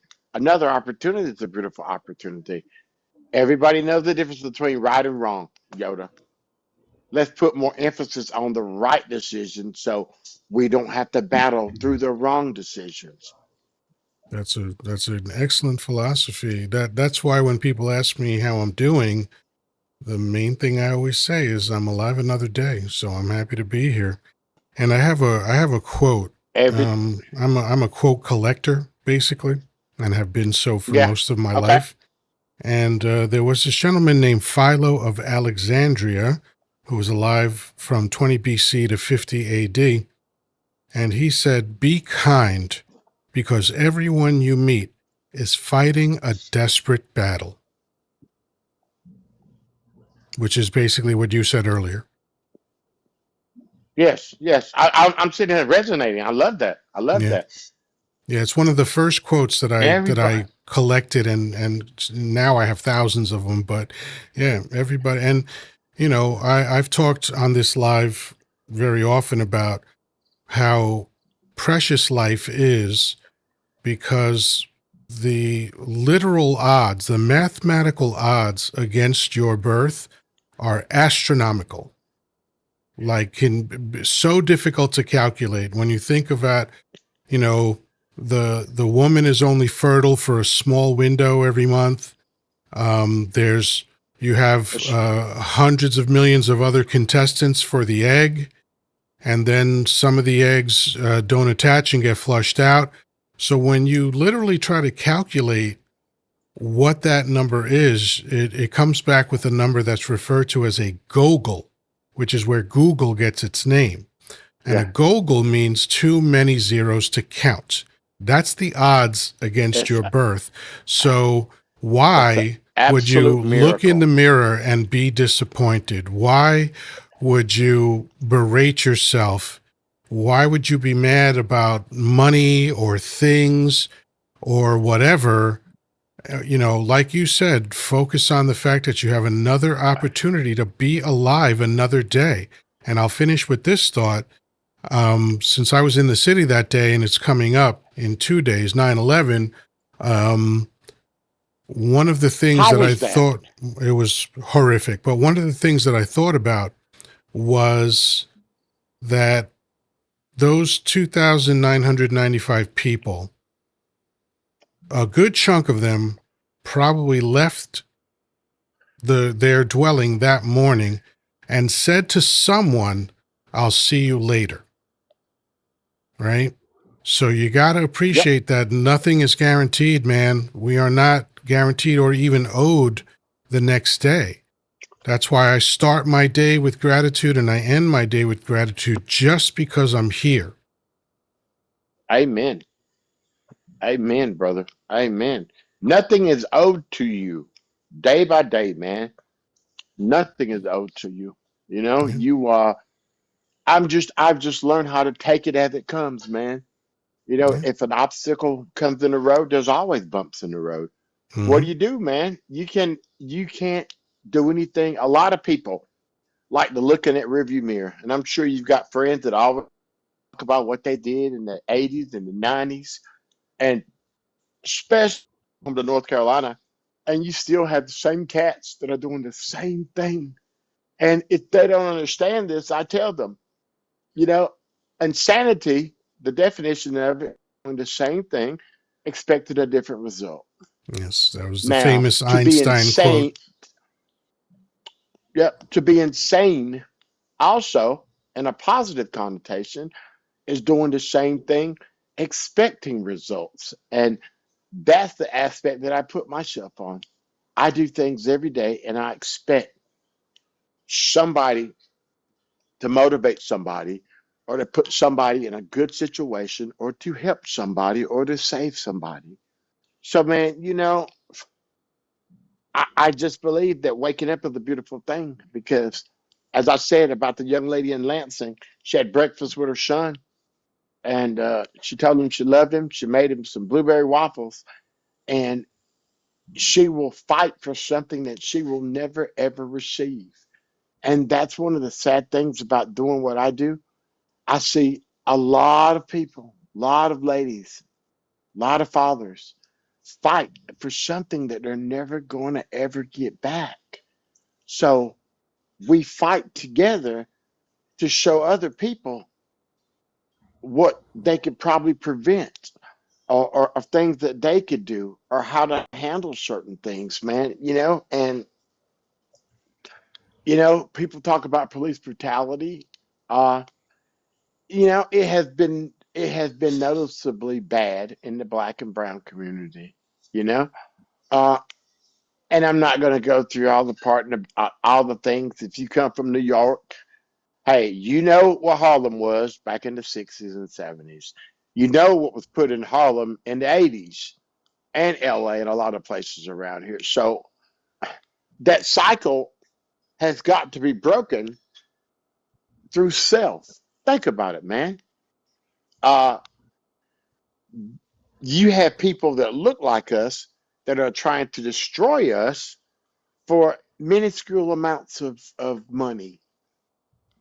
I would never ever poison or harm anybody for a dollar. Michael Jordan had the little famous quote. Somebody stopped and asked him for some change. He was walking by the United Center, and they said, "Michael, you got any change?" And he was like, and Charles Barkley was with him, and Michael told Charles Barkley, "Don't give him any money." And Charles Barkley said, "Why?" He's like, "If he could ask you for money, he can go to McDonald's and say, 'Can I have a job?'" So, man, mental health crisis. What's your take on that? What's your thoughts on mental health crisis in America? Well, that's a big topic, and I'm definitely going to get to that. I'm looking at a quote from Kurt. Be careful fighting someone's demons. You may wake up your own.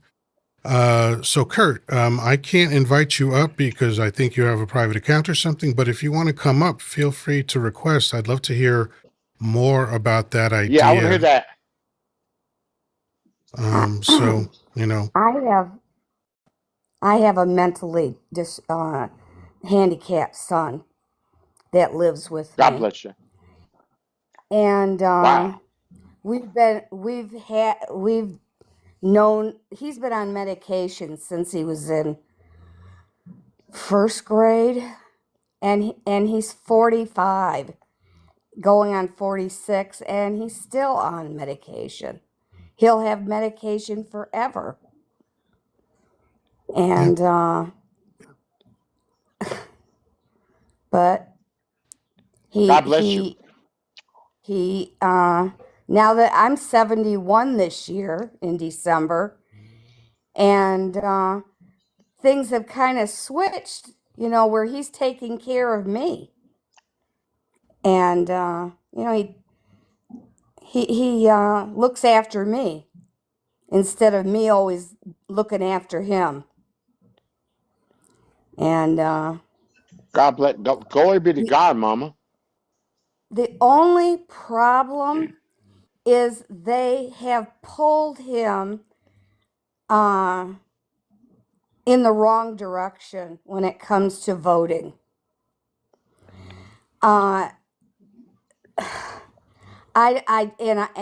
I keep talking to him about not listening to those other stations and all the hate, and it's like he comes down and he tries to tell me, all the things that's going on, and most of it is all lies.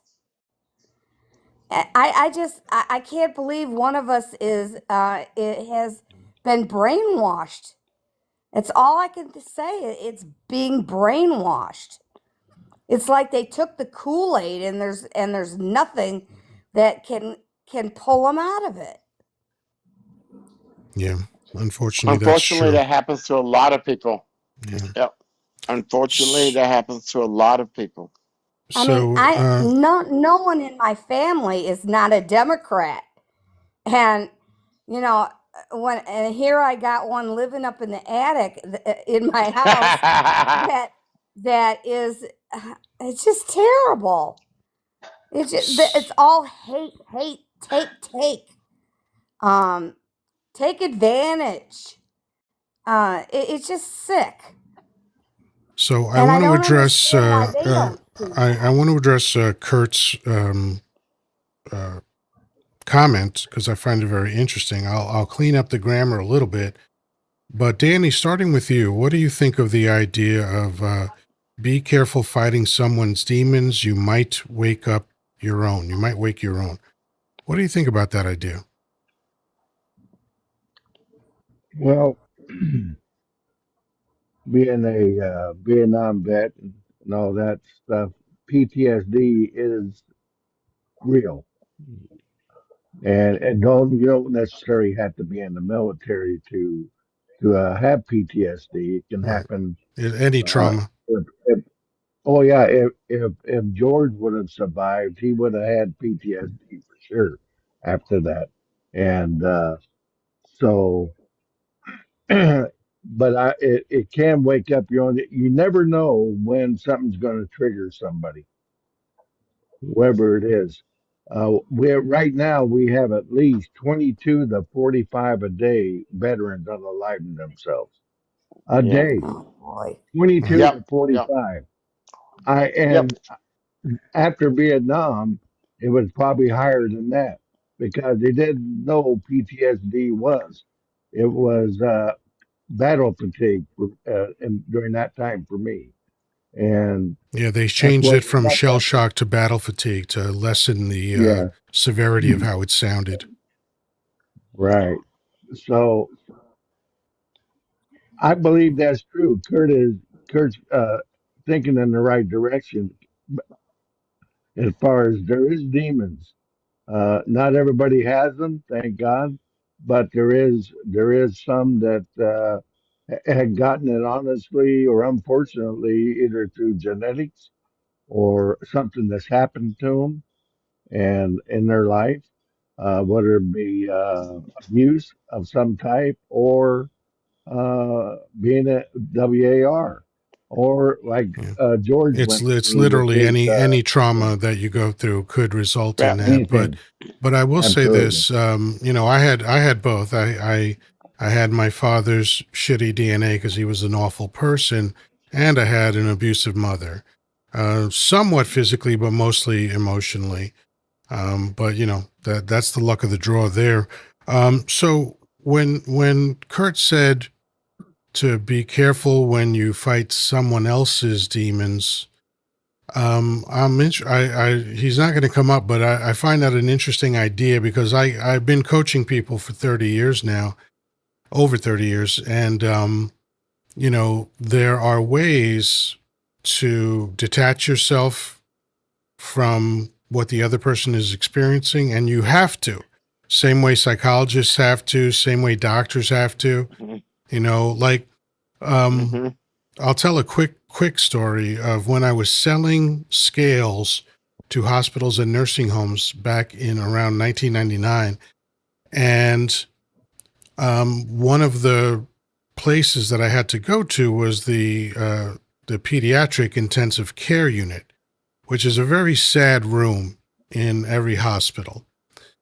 And after I was at the job a while, I walked out one day and I thought to myself, how come I don't remember seeing infants in the pediatric ward?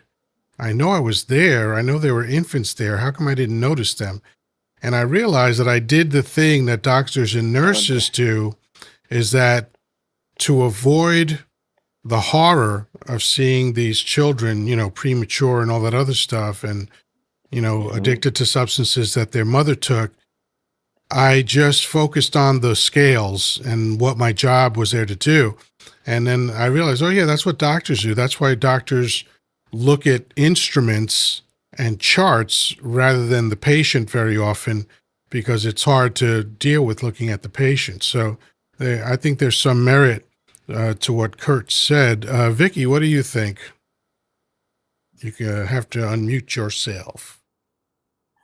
That one's kind of double-edged for me because I absorb what others think and feel, and so I am still working on putting up barriers and protection, being able to protect myself. So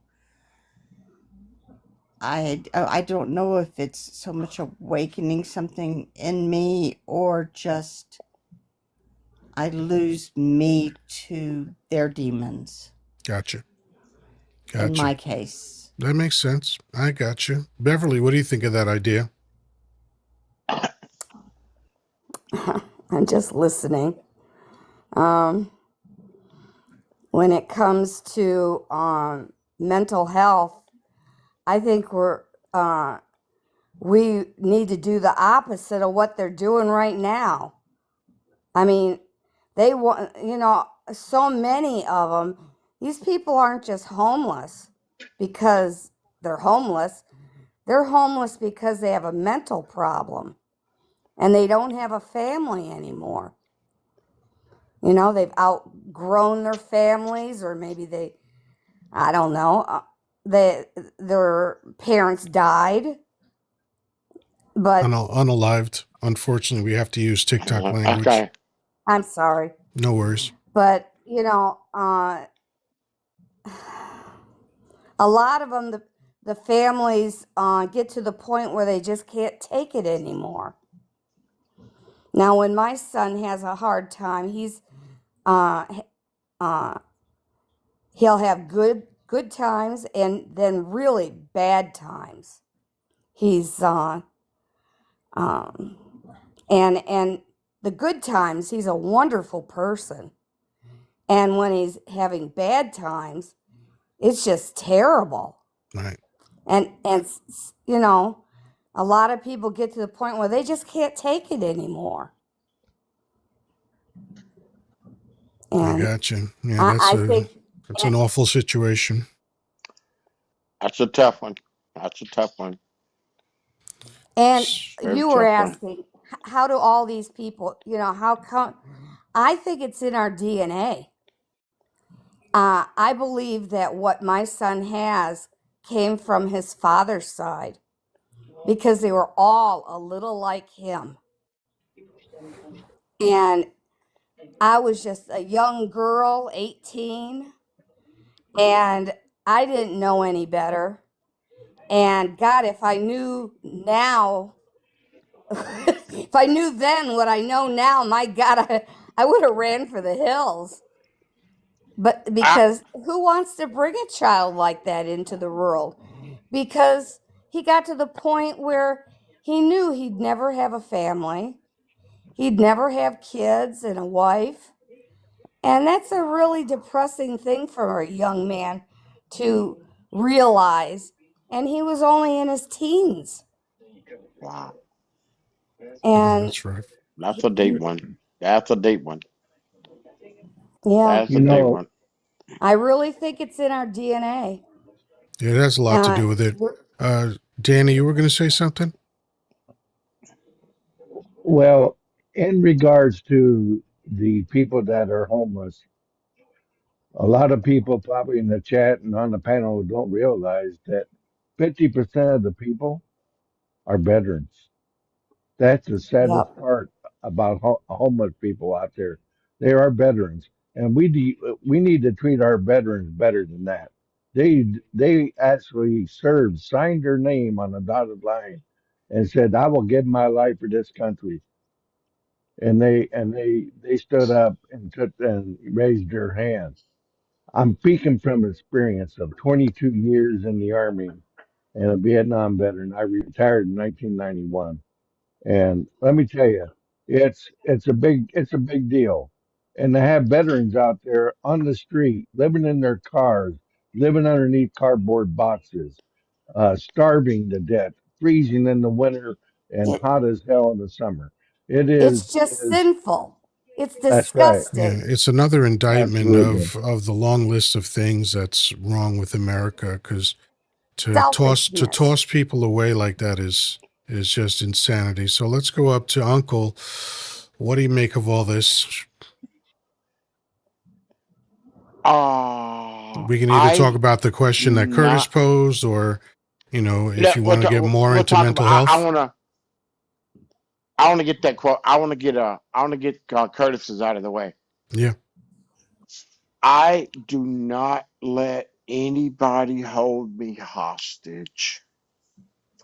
Uh, and this is something that I've learned as the doctors look at instruments, because I talk about all of these atrocities all the time, and most of the things that I talk about and deal with uh, are people that are unalived because right. of gun violence, people violence, or or other atrocities. So I separate myself from any of those particular situations that come to me. I feel heartfelt, I feel passionate, but you have to learn how to separate those things Yeah, in order for you to move forward. And so I don't let anything hold me hostage. Mental health crisis, my man. I've got family members, had family members, will probably have some more family members. I just think that the way that people handle mental health crisis situations is horrific. Because some of y'all might know this. Remember, when we were kids, Yoda, and you're around 50. 61. Okay, guess what, man? You were born in 1964. I know about that one because I was born in 66, young man. Well, you definitely know about this. Remember back in the day, we had all of these mental health facilities.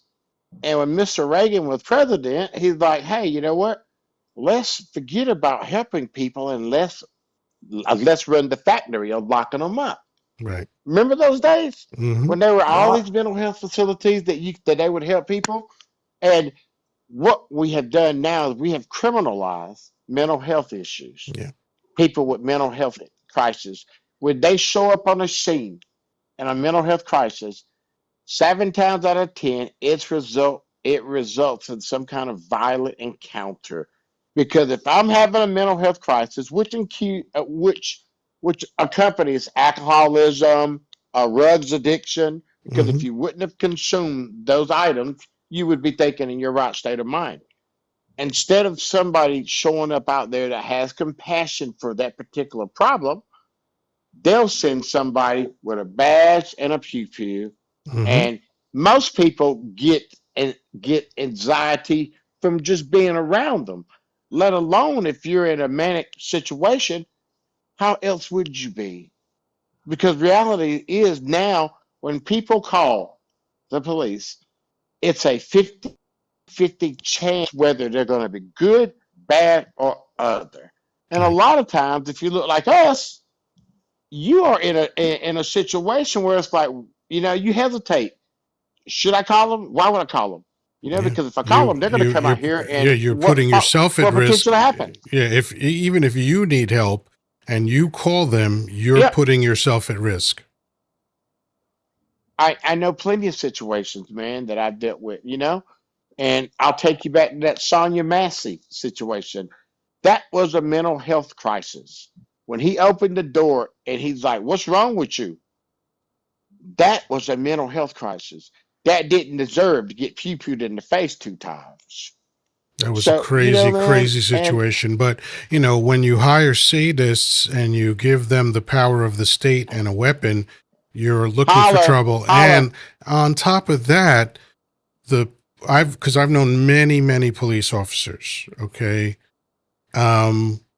You make them terrified every single day. Part of police training and the ongoing conversation that police have virtually every day is every encounter could be the end of you. Anyone that you You talk want to to go could be home. the end of you. So you're paranoid Yeah. and you have the power of the state.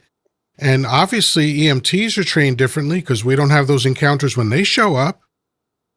But anyway, I don't want to go down that road. Let me address the That mental health thing.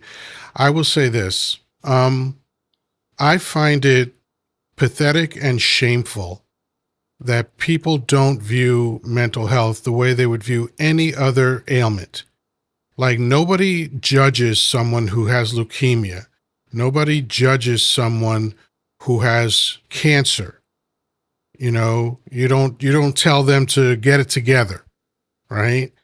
So, like, just like cancer and leukemia are the result of an imbalance of your body's chemistry, mental health issues are very often the result of an imbalance in brain chemistry. It's that simple. And America is a shameful place for the way it handles that situation. And again, many others. It's a long list of what America gets wrong.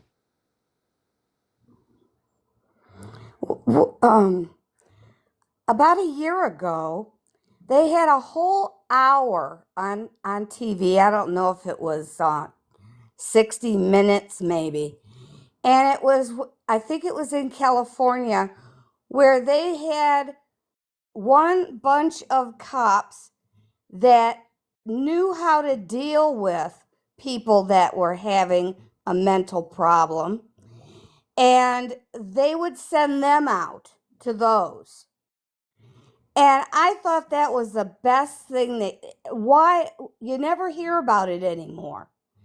But I thought, now that would really work because they know who they're dealing with. And they know how to deal with it. Where the other cops, unless you take some classes and learn how to deal with it, they wouldn't know. Yeah.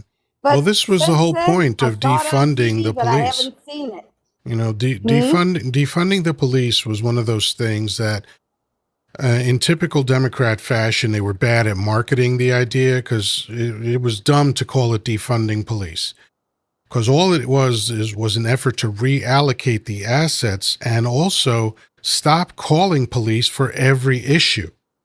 Make it that if you got a call for a mental health issue, you don't call the police. You route that through EMT or social services for those people who are trained to handle that, and leave police for their main work, which is protecting the wealthy from the rest of us, right?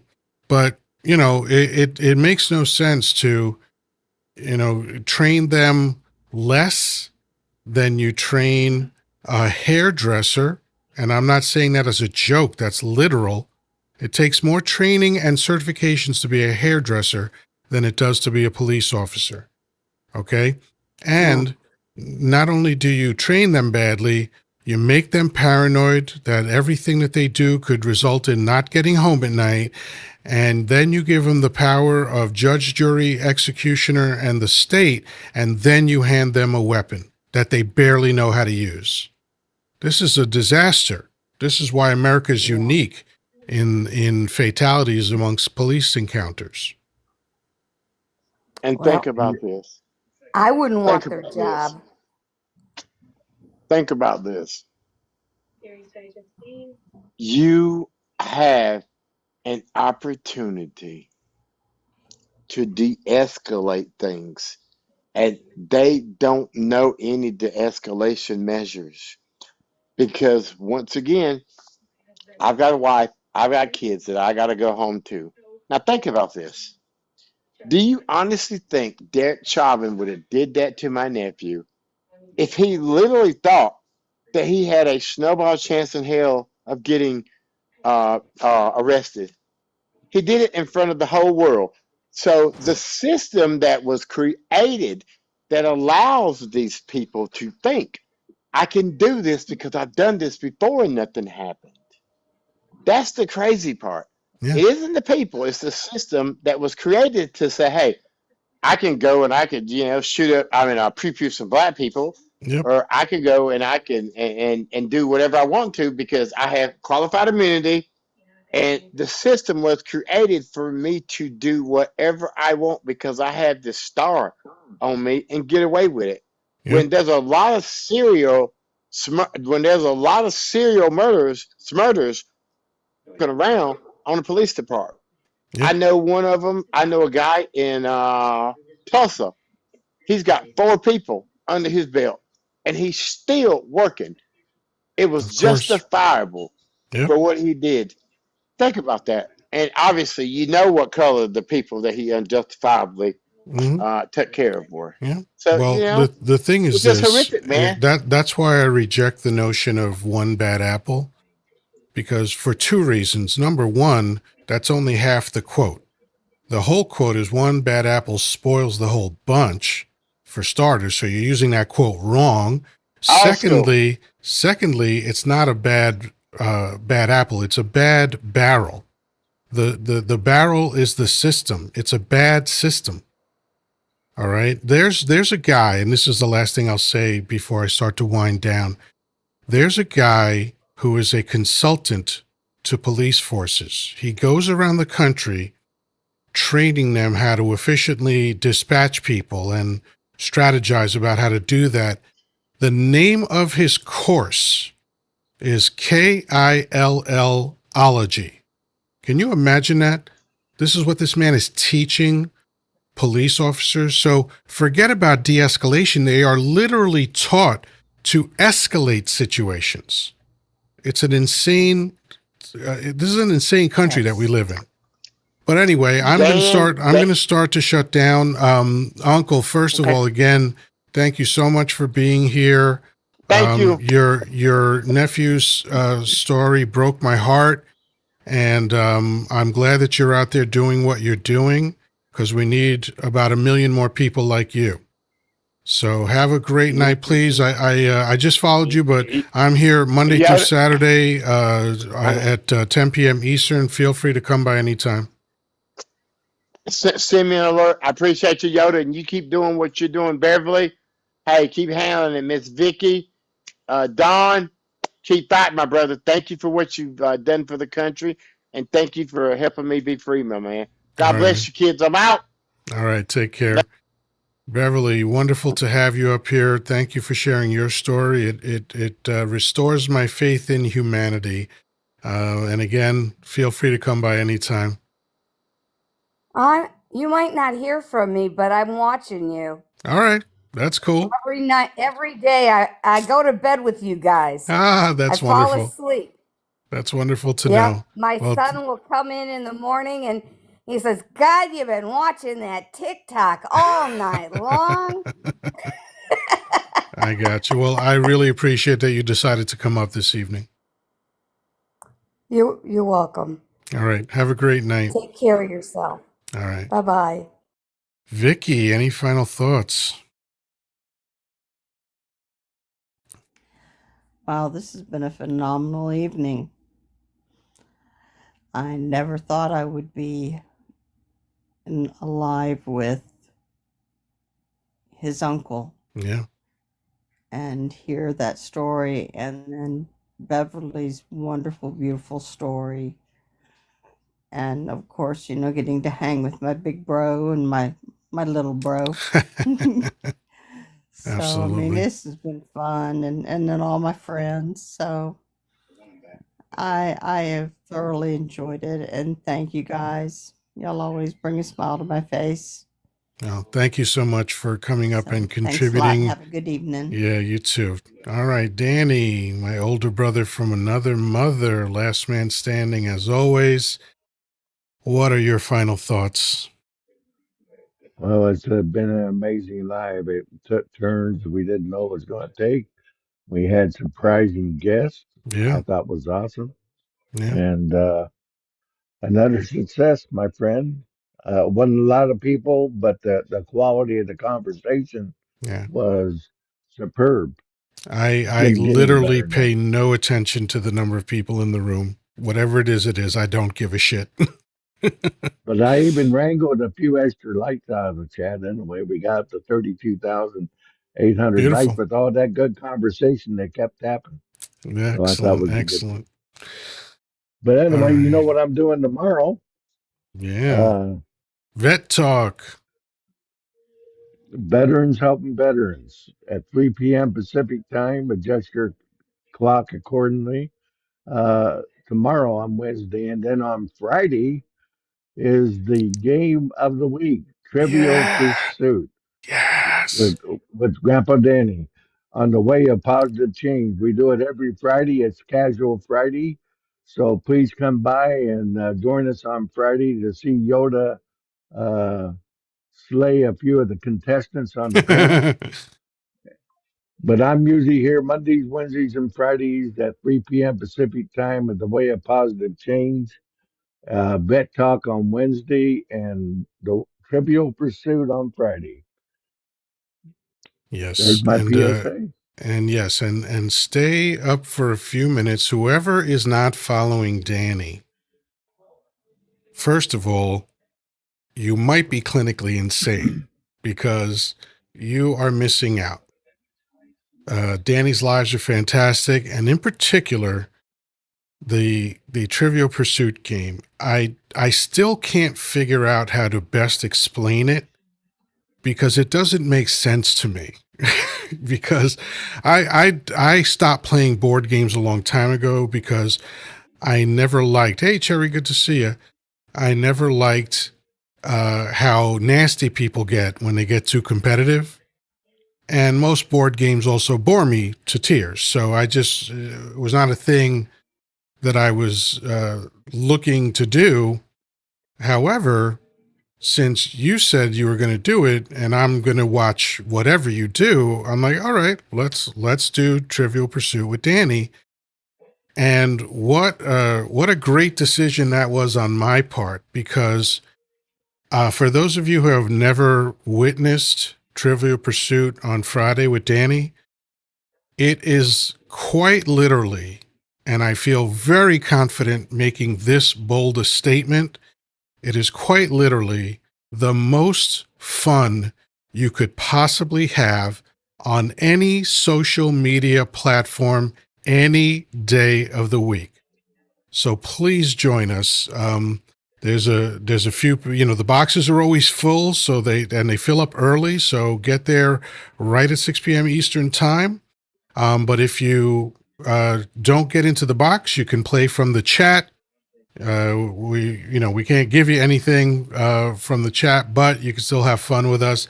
All I could tell you is just please take my word for the idea that this is the most fun thing you'll experience. So, Danny, as always, so glad that you came by tonight. So glad to hear from you. I always appreciate your contributions. It literally doesn't feel the same when you're not here. So, thank you so much for coming by. Thanks a lot, Yoda. Have a great rest of your evening.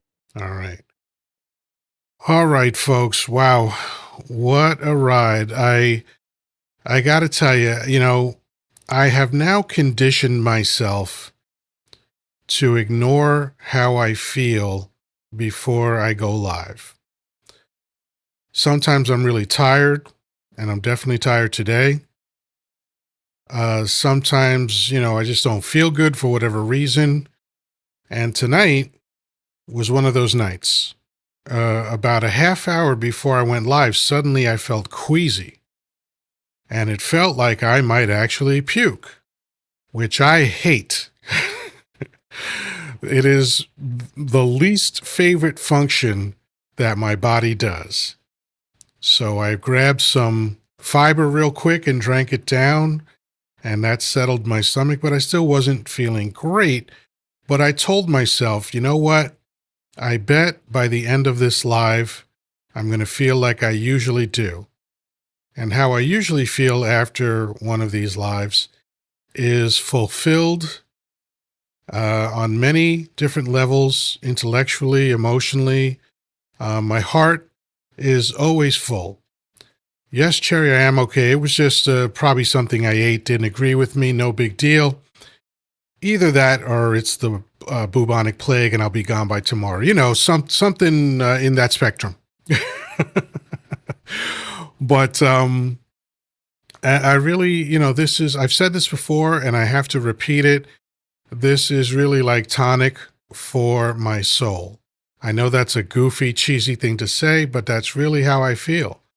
It revitalizes me. It uplifts me. This is a wonderful thing. So whatever you get out of what I say or what my amazing panelists say, just understand that I am on the receiving end of the best part of that deal. Having you all here with me is a beautiful thing. It's a very validating thing because, social media can feel like you are screaming into the abyss. Now, Cherry, normally are you there? Yeah, you're there. Normally, I don't have people up in my closing, but since you're special, I let you up for your thoughts. Well, I just wanted to say I'm so sorry I missed your live. I was on the phone with AC for a little bit. He got his freaking account banned. Again. No violations, no restrictions, just completely. He did Straight file to an banning. appeal, so he still has the old one, so that's at least good. He'll be live tomorrow. Right. But I just wanted to take a few minutes because Yoddah always has the nicest things to say about everybody. And I just wanted to come onto the panel because Yoddah's been part of our group for a few months now. Quite a few months, like 6 to 7 months almost. Yeah. And I just wanted to take a moment to give you your flowers. There is no better person to be in our circle of friends. And you know what? I don't even say friends because as far as I'm concerned, Yoddah, you are part of our family. When I say KTA, while it is not KTA anymore, we are a family. We are so happy that you are in our family. You're a real one. Rider unalive, has everybody's backs, no drama. I just wanted to take a few minutes to give you your flowers, say we love you very much, and we are so proud that you are part of our group and that you are a friend to all of us. We love you very much. That means a lot to me. Thank you. Good. Thank you for coming up. You like to give everybody flowers, so I just wanted to give you some. So just know that you have mad respect from the group of people that love you, and we all care for you very much, and we are always here for you. Thank you so much. Have a wonderful night. I sincerely appreciate that. Have a good night, guys. Love you. Bye. All right. There's no more to say. I'm very moved.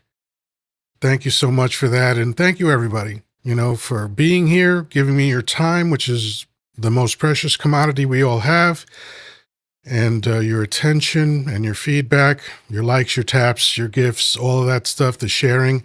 I appreciate it all.